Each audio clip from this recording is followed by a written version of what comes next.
Look, we got to talk about the big news around the Grizzlies lately. Well, depends on what you consider the big news. But the big news that a lot of people have been asking about is the Grizzlies acquired Josh Christopher recently. Who is this guy? What does he do?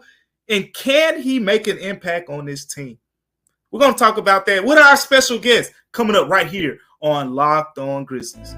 You are Locked On Grizzlies, your daily Memphis Grizzlies podcast, part of the Locked On Podcast Network, your team every day.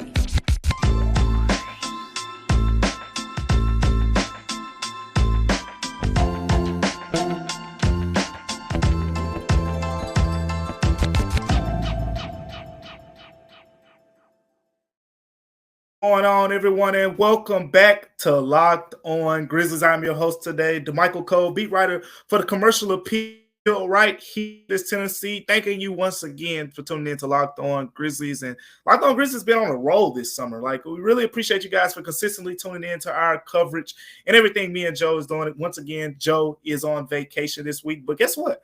You don't have to just be here with just me today. It's not just me. We got a special guest. Jackson is here, and he is the Locked On host for the Houston Rockets. Jackson, how you doing, man? Excited to be here. Excited to discuss a little Josh Christopher, maybe some comments from one former Grizzly, Dillon Brooks, a little later on in the show. I am curious, though, DeMichael. I mean, what size shoes does Joe wear? Because I know I've got some big shoes to fill here on today's show with him gone. I tell you what, Joe is a pretty irreplaceable guy from the standpoint of Joe isn't as nice as us. Jackson, you're a nice guy. Joe gives you that East Coast. He's that raw to my niceness. You know, it's like peanut butter and jelly. So that's what he brings to the show. But I mean, we're ecstatic to have you here. Grizzlies fans have been asking me, Josh Christopher, what does he bring to the table? Who is this guy? And all these different questions. I'm like, look, I watched Josh Christopher from afar. I followed him, at Arizona State, familiar with his game.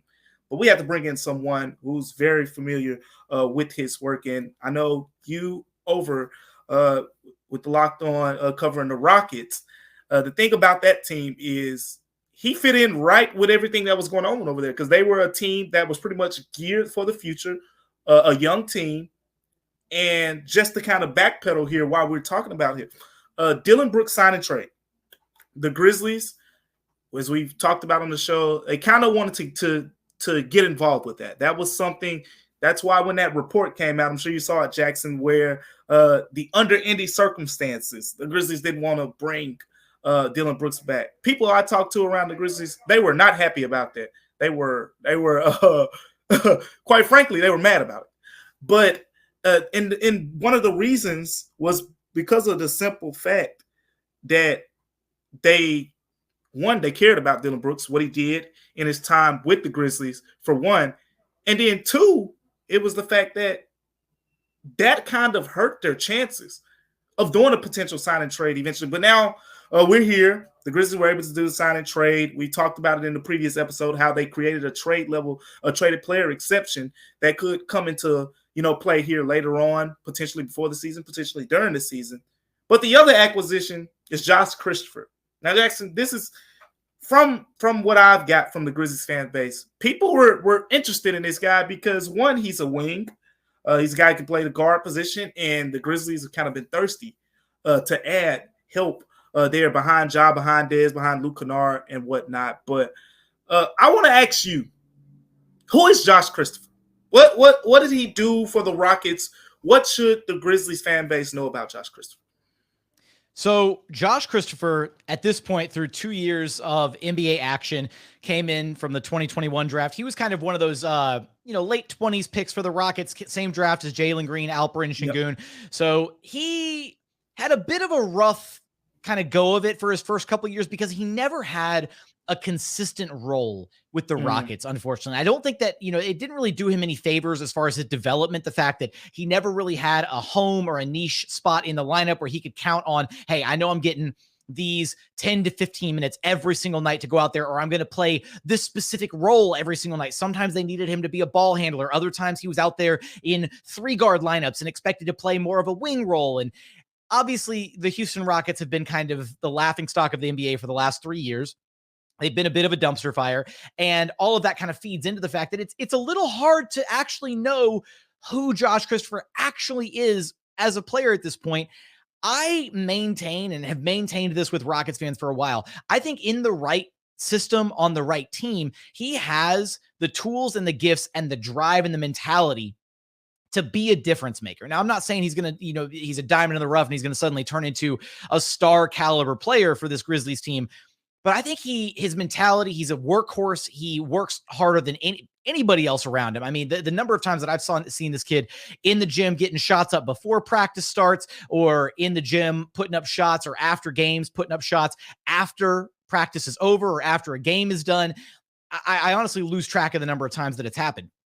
So for me, I think Josh Christopher has the potential to be a guy that maybe you bring him to the Memphis Grizzlies, a team that has had some success, a team with some proven players and a defined like hierarchy, structure, all of that. And you bring him into that fold. And I think he could really learn a lot from some of these, from some of these guys on this roster, and maybe adopt a bit more of an emphasis on the defensive side of his game. When you have a guy that is built the way he is, right? 6'3", 6'4", good sized body, like an NBA, again, a guard who can kind of slot up a little bit and play at the wing because he's so strong. I think he can be a difference maker defensively. It's just going to take a level of buy-in from him. And it's not necessarily lack of effort, but it's more so him understanding how to be a good defensive player. And I really just don't think, the Rockets were just a mess defensively for the past few years under Steven Silas. So ultimately, I look at this as like a kind of a clean slate for Josh to be able to come into the Grizzlies and really get hopefully what is another chance with a good team, with some structure, with some proven talent around him. And I think he could be a guy that is maybe a pleasant surprise for Grizzlies fans.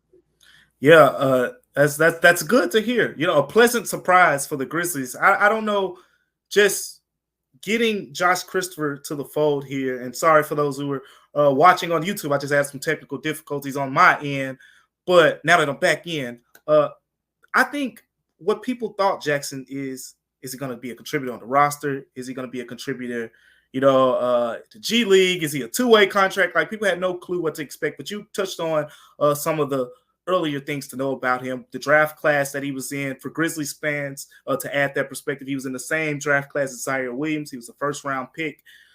I was looking at his stats, and maybe you can make sense of this for me, because if you look at his G League numbers, he's putting up better numbers in the G League, averaged over 20 points per game.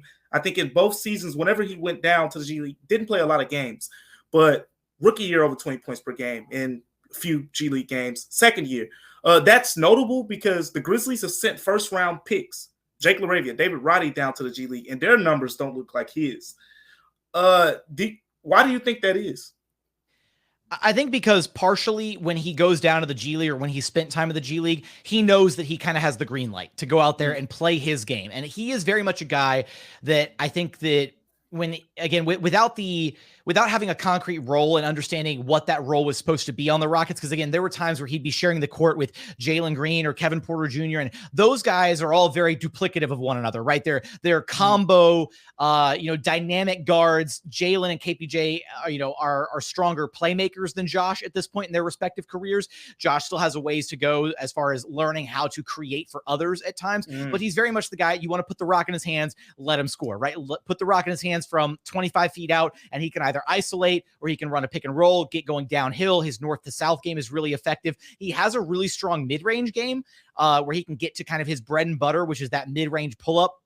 He's not a fantastic three-point shooter, unfortunately. He'll have stretches where he'll hit a few in a row, and then I'll have stretches where he'll go like completely ice cold. So his offense can be a little hit or miss at times, depending on what role he's in, right? If you're expecting him to be a spot-up guy who's going to be like a 3-and-D kind of, jumbo guard, that's probably not the right role for him. Now, if he can maybe get into a role where he's expected to be a bit of a spark plug off the bench, the kind of guy where it's like, okay, maybe you need, a shot in the arm off the bench, and you're just like, all right, Josh, get in there. We need some buckets. Go make something happen, right? I kind of envision him as like and maybe this is an aggressive comparison, but I think he could maybe be something a la a Jordan Clarkson with better defensive upside. And that's a big like statement. Memphis would love that. They would love that around here.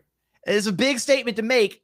But again, I want to give Josh the benefit of the doubt because it's hard to gauge almost any of the Houston players from these past 2 years during the first couple of years of their rebuild with, again, so much of the dysfunction and everything that was going on here in Houston. So I've seen enough from him to be encouraged and to think that it is possible.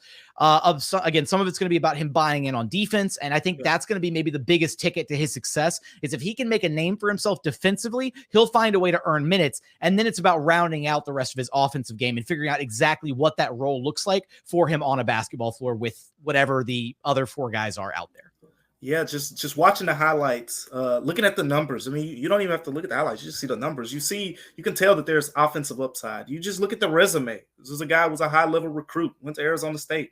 There's talent here. And you touched on something that I think we'll get to later in the show in the second segment as well about, that Houston roster. I think that's important to point out here because Grizzlies fans are familiar. When Jaren Jackson Jr. and Dillon Brooks came up, they didn't play on the best of teams, and they had to go through that. So they know what it's like when you're talking about really being hard to judge some guys because, I won't speak for anyone else, but if you watch Dillon Brooks his first couple years, you probably thought he was on the trajectory. He's turned out to be a solid player. You probably thought he was going to be an upper tier shooting guard in terms of maybe top 10, maybe. Some people would say when you watched him early on. But again, those things play out. You get in winning situations, role changes and things like that. And speaking of role change, Josh Christopher's coming to Memphis. He's going to have a different role, but is he going to have a role, period? Can he make the roster? We're going to talk about that coming up next on Locked On Grizzlies. But before we get to that, I got to talk to you about Birddogs because, look, everyone knows I like to go to the pool every now and then. Every now and then I like to go shoot a couple holes of golf. And I always take Birddogs with me because Birddogs, they make me look good. They're stretchy, and they're designed to fit slimmer through the thigh and the leg. And it gives me a sculpted look. It makes my legs look bigger than what they are. And I love that about Birddogs. And you should go get you some Birddogs as well. Go to birddogs.com/LockedOnNBA. Enter the promo code LockedOnNBA, and you can get a free Yeti-style tumbler. That's birddogs.com/LockedOnNBA. And look, you can wear Birddogs anywhere. I know we're down in the South. Jackson's from Houston. Look, I know down in Houston they like to do the cookouts and things like that. Go get you a pair of Birddogs. It's perfect right now for the summer. You want to go to the pool, sit poolside, get you the Birddogs right now. Birddogs.com/LockedOnNBA is where you go to get those. Coming up next on Locked On Grizzlies, we're going to talk about the roster alignment. Can Josh Christopher impact the 15-man roster? Stay tuned for that. Welcome back to Locked On Grizzlies, everyone. I am your host today, Damichael Cole, beat writer for the Commercial Appeal right here in Memphis, Tennessee, joined by my man Jackson out there in Houston, holding it down in the H-Town. And Jackson, you said a lot of good things about Josh Christopher. I know the fan base liked what you were saying, but this is what it comes down to at the end of the day. Can he make the roster? Because of this Grizzlies, it's not really tailored for young players right now. It's a tough roster to crack because they're in win now mode, and they have so many players who are making impacts. Like the bottom of the Grizzlies roster right now is pretty much a bunch of wings, and it's guys like Jake LaRavia, David Roddy fighting for position. These are 2 former first-round picks. Zaire Williams, a first-round pick who was the 10th pick in the same draft as Josh Christopher, who the Grizzlies are still high on, and the fan base is probably a little bit split on at this point. But then behind those guys, or along with those guys, you have John Conchar, who's been consistently involved in the rotation, but Grizzlies fans don't really enjoy watching him play because he's kind of the 3-and-D guy and flashy about his game. They want to see buckets. It sounds like Josh Christopher can give you buckets. From what you've seen in Houston, and again, the Grizzlies have some picks like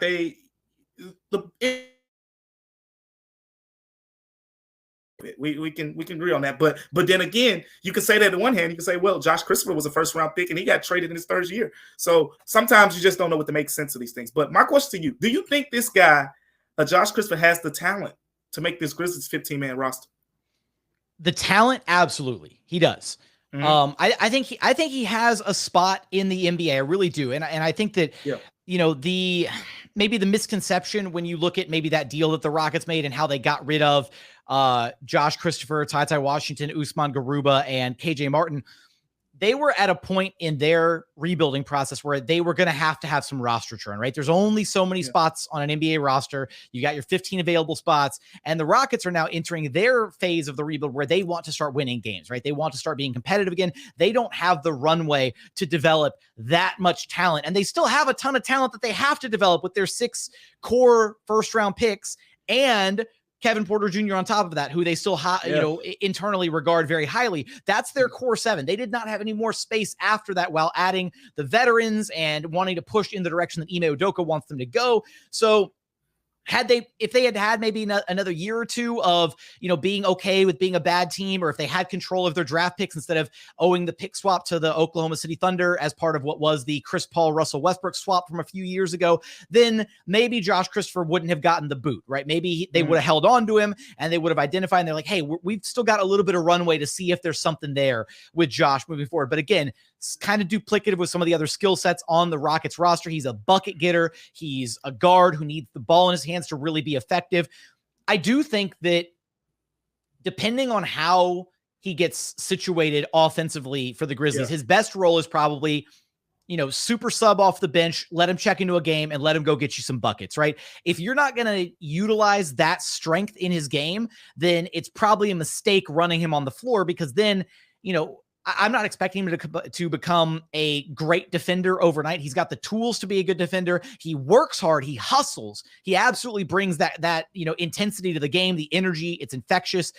But like from a technical standpoint and his awareness at times defensively, understanding where to be, how to make certain rotations, it's just not quite there yet, unfortunately. And a big part of that is because, again, he just wasn't in a great environment that I think was lending itself to him understanding advanced concepts defensively and understanding how to rotate and communicating with other guys on the floor. When you're out there, or envisioning him being out there with a Grizzlies team that has been a top defensive team, these last few years, being able to have that and kind of soak up that knowledge like a sponge and be able to really understand, okay, this is how I'm supposed to, guard this set, or this is what I'm supposed to do here, right? Again, if he can make that defensive element his calling card, the offense is good enough right now, even with the shaky outside shot, that as long as he's the guy with the ball in his hands, he can at least be a bucket getter for you and get you anywhere from 10 to 15 points off the bench, on any given night. He's got to add the 3 ball, and he's got to add a little bit of playmaking to his game, though. Those are his shortcomings on the offensive end for sure.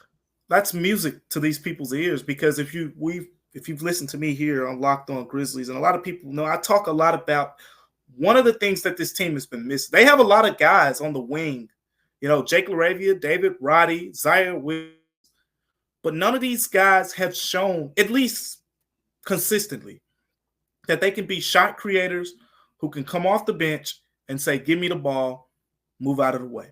They haven't had the guys. These are guys who most of their shots, if you look at Zaire Williams, his peripherals, if you look at the same thing with David Roddy, half of these guys' shots are coming beyond the 3-point line because they're just playing off the ball, Tyus Jones or John Morant or Desmond Bane. So we haven't even seen it.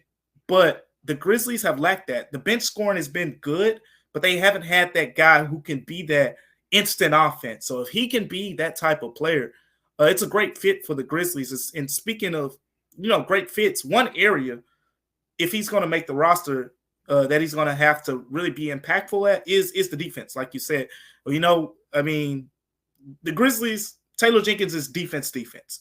That's his calling card. You can be a great scorer, and Grizzlies fans see it all the time because John Conchar plays a lot of minutes, because if you go to the defensive Raptor numbers and all the advanced stats, he's top tier in the NBA. But fans will say, oh, well, he barely makes shots and he can rebound, but he doesn't add much else. Well, the Grizzlies like his defense. So he's going to have to play defense to get on the floor. But I want to talk about something else. And that's the around the team. Obviously the chemistry of the Grizzlies going forward for obvious reasons is going to be very important. You see, they brought Derrick Rose into the locker room, Marcus Smart. Josh Christopher would be a different addition. That was a pretty young team there, but locker room wise, from what you've heard about him, what you've learned about him over the past couple years, how could he incorporate himself into Memphis? Well, first off, if it's okay with you, Damichael, just to add one additional point to what you were talking about earlier with Josh, I do think there's also a world where, right, you look at Ja Morant, you look at his game, the way that he plays, loves to get downhill and kind of collapse the defense that way. Has worked on his 3-point shot, obviously, but it's maybe, one of the weaker points in his game. And sure. It's weird to say weaker point, but, because he'll still hit him and defenses have to respect him. But from that regard, I think it actually maybe even benefits Josh Christopher a little bit, where even though he's not anywhere near the playmaker that Ja Morant is, and he has to add that to his game, and he has to understand and how to make reads when the defense rotates over, when guys collapse, how to make that secondary and tertiary read to kick the ball out, all those different things. But at least for the other 4 guys on the court, they understand how and where Ja likes to get offensively. And I think Josh Christopher has a very similar game in the sense of the spots on the floor that he likes to get to and be effective, whether it's getting all the way to the basket or pulling up, somewhere in that, 10 to 15 foot range, give or take a little bit. So again, for the other guys on the court, I think it actually makes things, a bit of a seamless transition, if you will, being able to basically play kind of the same way, obviously, just like, a poor man's Ja Morant, if you will, at least as far as putting the rock in his hands and letting him try to work. For him in the locker room, he was a uniter for the Houston Rockets. Like, he was a guy who is very much, he's incredibly hardworking, but he's also, very just animated and excited and happy-go-lucky, feel good, but he's also very measured. Like, when he talks to media, when he approaches things, he's very insightful. He really tries to think about his answers and give you like his true thoughts or feelings on something. It never feels like you really get like a canned answer from Josh, where you get like one of those like common sports platitudes where it's like, oh, we just got to work harder or whatever. Like, sometimes you'll ask him a question and he'll sit there and think about it for a minute. And then he'll be like, well, and then he'll really like give you some like just unfiltered, candid thoughts, which I as a media, I'm sure you can appreciate it. As somebody working in the media, I certainly appreciated it. And, the glimpses that I saw of him interacting with his teammates, right? He was incredibly close with KJ Martin and Alperen Sengun, right? Those guys really bonded. And I think it's important too, his relationship with Alperen Sengun, right? Alp coming over from Turkey, barely speaks English. Those 2 guys connected very early on because Josh's brother had actually played overseas in Turkey. And so had picked up some like Turkish words and phrases and that kind of thing. And so one of the early stories that we got is that Josh Christopher really like helped embrace Alperen Sengun and make him feel like a part of the team and not like an outsider, because he said, you're my kanki, and kanki in Turkish means like blood brother, basically is the terminology. And so he embraced Alperen Sengun when, going into a locker room like that, where you're the, one of the only, if the only foreign guy, you might feel a little bit out of place, a little nervous. You're coming over at 18 years old to a country that you haven't spent any time in before. And I think that was important, right? So I do think from a locker room perspective, he's a guy that absolutely can bring some good vibes and fit into what you hope is a good locker room culture. Oh, he's going to have some fun with Steven Adams and Santi Aldama, especially Steven Adams. We all know the character that Steven Adams is, but if I tell Steven Adams what you just said, they're going to have some fun with that.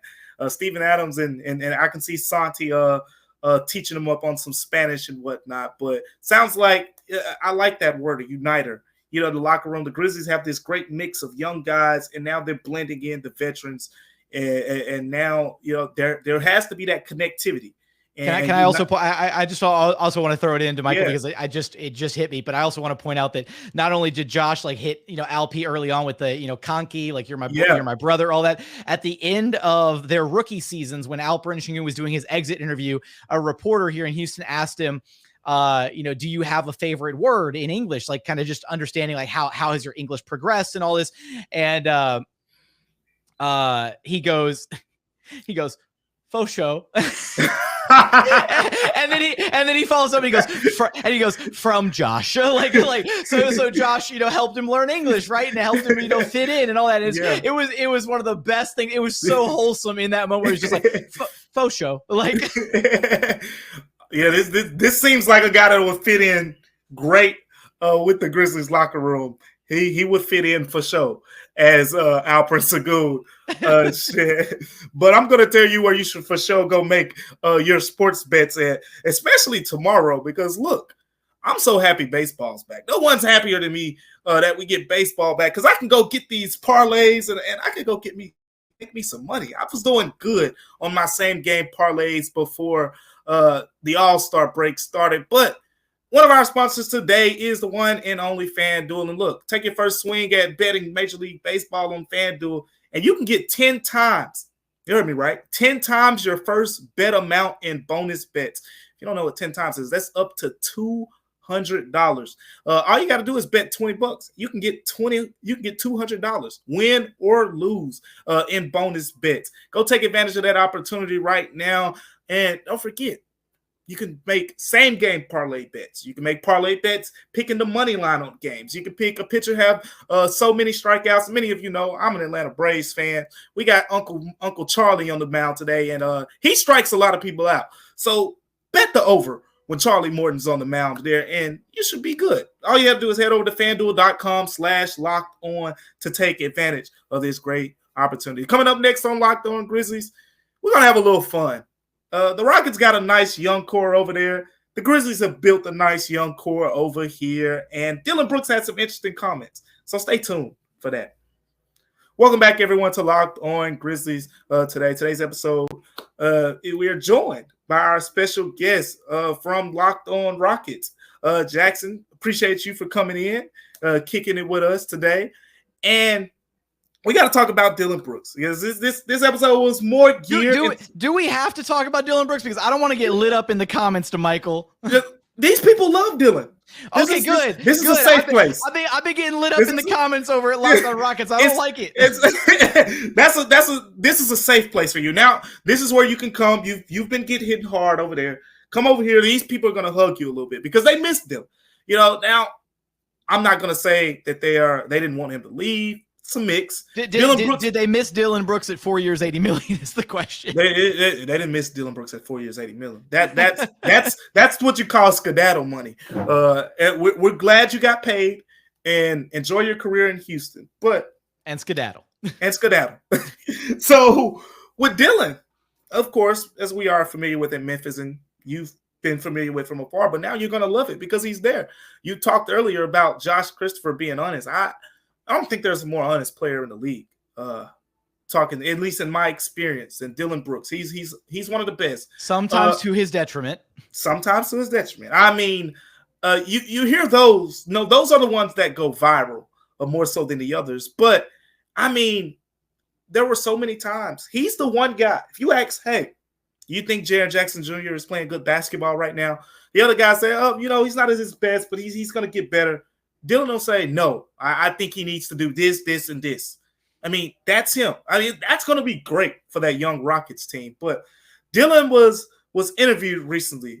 Kelly Iko over at The Athletic. What a wonderful story about the Rockets over there. And I'm not sure if that's where the comment came out, but that interview was the first time I saw Dillon Brooks publicly speak on his departure from Memphis and, playing in Houston. But Dillon, of course, like Dillon typically does, made the waves lately with his comments comparing the Rockets' young core to the one in Memphis. In particular, paraphrasing here, he basically said, playing with Jabari and Jalen, it'll be kind of like playing with Ja and Jaren a couple years ago when the Grizzlies were coming up. Now, just to add context, Dillon Brooks was the longest tenured Grizzlies player last season. He was in his sixth season. Jaren was in his fifth. Ja was in his fourth. And the way that worked out is basically Dillon had a couple rough years. Jaren's rookie year was a rough year. And then Ja's rookie year, the Grizzlies took off. They were pretty much going to make the playoffs. And then the bubble situation happens. Ja's second year, the Grizzlies make the playoffs. So we got to have some core talk here. I've been seeing a lot of people from afar. I keep up with what's going over there with the Rockets because they're a division. There's a division folk. I saw a lot of people, Jackson, say they believe maybe outside of OKC. Let me give you OKC. But that Rockets core, that young core can go up with any young core in the league right now. And we got to put a number on young core and age because people will say, what's young core? Is it 25 and under?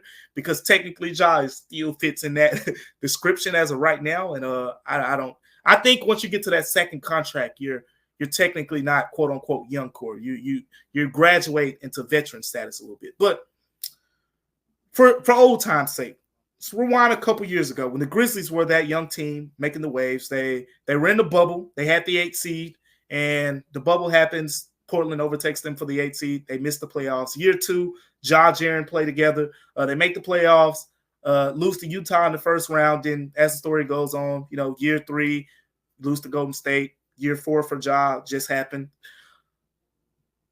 Houston has a pretty good young core over there. I like it. You mentioned Sagoon. Just a funny story for you. I remember just talking to the Grizzlies players in the locker room one day, and it was right before a Rockets game. And I'm joking with Xavier Tillman Sr. Like, you got Sagoon. You got him next game. And he and Jaren basically start, doing a drill in the locker room. Like, you got to watch for this move because, he's going to do all these fakes and he's going to do this. Like, don't fall for any of it. Like, so they're respectful of the young core that Houston has. But let's get straight to it. 2020 Grizzlies, 2020-2021 Grizzlies, current Houston Rockets. Let's throw some names out there. Let's go Jalen Green, Jabari, say Tari Eason, and you can fill in the blanks with the rest. And I'll say Ja Morant, Jaren Jackson Jr., Desmond Bane, Brandon Clark. Which young core are you taking? Well, I think I'm going to have to include Amin Thompson in that group because I think when you look at the Rockets' 6 pieces that you would consider their young core, Amin Thompson actually has the chance to probably be the best star player out of all of them. He has some serious two-way star potential. He got compared to Ja. I saw that. He's potentially a taller Ja, right? Like it's, a 6'7" Ja sounds pretty insane when you think about it. I will say, just to add a little bit of context to the Brooks quote that's kind of inspiring this discussion. Yeah. I know Kelly Iko did have a piece, one-on-one with Dillon Brooks. And I can't remember off the top of my head if he also addressed like his time in Memphis in that piece, but the specific quote that went viral that popped off was actually, myself and a couple other Rockets people got a chance to talk with Dillon at Rockets practice in Vegas. Oh yeah. And I had asked him, it was my question. I asked him, how did your time in Memphis prepare you for this role with the Rockets? And he was the one that took that question and then drew the parallel to, I think it almost perfectly prepared me for this role because, and I'm again paraphrasing here, but essentially, right, he was like, I've been there, done that because I was there with a young Ja, with a young Triple J. And now I see similarities, right? Jalen is like Ja. Jabari is like Jaren. And that was where that kind of comparison came from. I think that the fan base, by the way, when they saw that, it was the other way. It's like what? But I just want to say, I understood what he was trying to say there before. Yeah, he wasn't directly saying that he's going to be the next Ja and Jabari is going to be the next Jaren. It's more about they are these young guys who are on the rise, like those two were. And they have next in the NBA. They're future players who could potentially be all-stars. I think no one has a problem saying Jalen Green is a potential future all-star. And I mean, you just watch Jabari in Summer League, then you'll get that. So yeah, but that's pretty much I get that part of it. Exactly. Yeah. And I think, it's tough. I think that between those groups, it's also really hard to say. I want to take my biased glasses off here because I think that Triple J and his defensive impact is so important for what the Grizzlies have been able to build and accomplish. And Jabari hasn't shown through at least his rookie year that level of impact defensively. That might change moving forward under head coach Ime Udoka. And Jalen Green, he's had some, incredible highs through 2 years, but he's also had some really low lows. He's been, a bit inefficient at times. There's, some steps that he still has to take in his game. I think if I'm going to go pound for pound with like the 4 you named, and then also the Rockets 4, and, again, I'll swap out, I guess if we're just going 4 and 4, then I have to swap out Tari Eason for Amin Thompson and go with, Amin, Jalen, Jabari, and Şengün is like the top 4. That's a tough group. Yeah. That's a tough 4. I think if it's just going 4 and 4, I think I'd probably give the edge to the Grizzlies 4. I'm also playing, again, it's hard, like playing hindsight 2020, all that, and like trying to think back to where they were. And you also know Grizzlies basketball a lot better than I do. And I know Rockets basketball a lot better. I get what you're saying there because the thing is, if I could say Zaire Williams, 2021, top 10 pick, fan base was mixed on the pick at the time, but at the end of the day, he was a 5-star recruit. it made sense to think that Zaire Williams was going to be very good part of that core. So I there's a little bit more unknown, and of course hindsight is 2020, and the Grizzlies young core has turned out to be really good. But it's more of the projection, thing. I think Houston has some upside, and you talk about Jalen Green, you see the scoring potential there, kind of like same thing with Ja. And the thing about with Ja was, he had to kind of learn the game. The game had to slow down for him, and eventually the scoring went to another level. The playmaking went to another level. And same thing with Jaren. Jaren offensively has been figuring it out all the way through. Now, this last season, he took a big step offensively. And I think Jaren and Jabari are kind of going to be the inverse of each other, where Jabari is going to figure out the offense quicker, and then the defense is going to take a little bit longer to come, partially because he's still got to build up his NBA level body. I think there's a world where Jabari down the line could be similar to Jaren, where he's kind of that pseudo 4-5 like tweener, where like he's better suited to like start at the 4, but he'll play the 5 situationally. Certain matchups can be a mismatch nightmare at times. Like I think that's going to be his role, and we'll start to see that a bit more this next season in Houston. For me, man, I think the tipping point has to be you also include Tari Eason and Cam Whitmore in this discussion, right? Ooh, you can't not include them in the discussions for the Rockets young core. And that's where I think it tips towards the Rockets' favor, because when you look at like the star potential upside that some of these guys have, Jalen has future all-star, upside. Alp, future all-star upside. Jabari, future all-star upside. And then Cam Whitmore, who slid all the way to 20. There are maybe some concerns there, all that. But future star upside if he hits, right? And you're playing with house money at that point at pick 20. So with those 4 guys, and then again, even guys like Tari Eason, who, Tari's still, an incredible high upside type guy. Like, and Amin Thompson, star upside, like all of them. It's an exciting time to be a Rockets fan. It's been a dark few years, man. I'm just very excited at this point. It's I get it, because usually it's been to the point where the Grizzlies see the Rockets on the schedule and they say that's okay. We can get things back on track here. Now the Rockets have called them sleeping a couple times over the last they've been a tune-up game for a minute.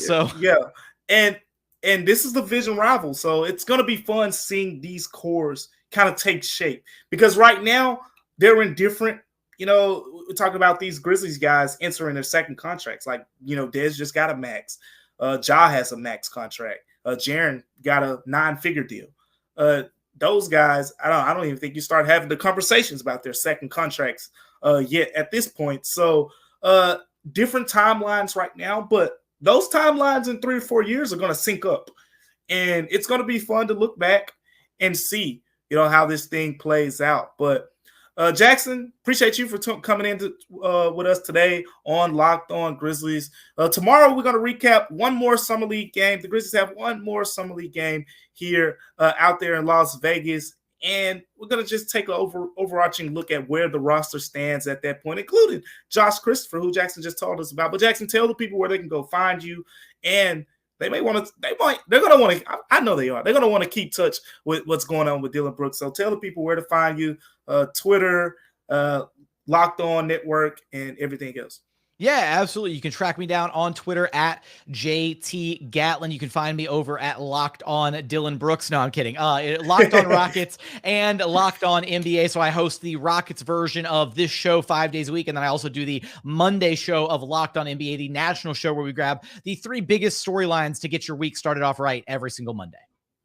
Yeah, the 3 biggest storylines. For a while, it felt like you were grabbing Grizzlies guys every week for a minute there when we got to March. But appreciate you, Jackson. Were there some storylines going on in March? I kind of lost track. I don't remember anything. Look, anything of note? These people do not need to be reminded. It's been a long 2, 3, 4 months here in Memphis, but guess what? This was a great episode. We appreciate you for tuning in, everyone. And Jackson, once again, appreciate you for coming on as well. But thank you guys for tuning in to Locked On Grizzlies. Remember, we're free and available wherever you get your podcast. Until next time, I'm Damichael Cole. See you on Locked On Grizzlies.